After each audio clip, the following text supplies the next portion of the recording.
মই আসলতে কম বিশ্বাস কৰোঁ।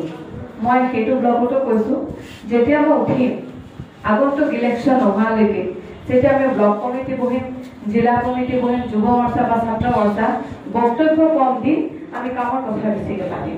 গতিকে বক্তব্য শুনিলে দলৰ স্থিতি, আমাৰ স্থিতি, বিভিন্ন ধৰণৰ কথা হ'ল বা আমি গমেই পাব সেইখিনি কথা, বা আমাৰ ছেক্ৰেটাৰী চাহাব যিখিনি কথা মানে আমাক অৱগত কৰিলে যথেষ্ট গুৰুত্বপূৰ্ণ কথা।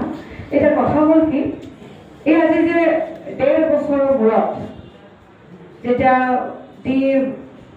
আমাৰ নতুনকৈ সমষ্টিৰ পুনৰ নিৰ্ধাৰণ হ'ল, আজি ঘিলাজাৰী ৰূপসী ব্লকৰ পূৰ্ণ পৰ্যায়ৰ প্ৰথমখন ব্লকৰ বৈঠক হয়নে? ইয়াতে গোটেই সকলো সদস্য আজি উপস্থিত আছো।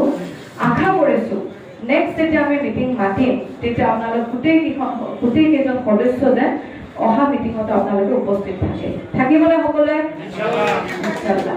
কাৰণ এই পাকা পেটবাৰী আমাৰ সমষ্টিৰ যুদ্ধখন কিন্তু ইমান সহজ নহয়।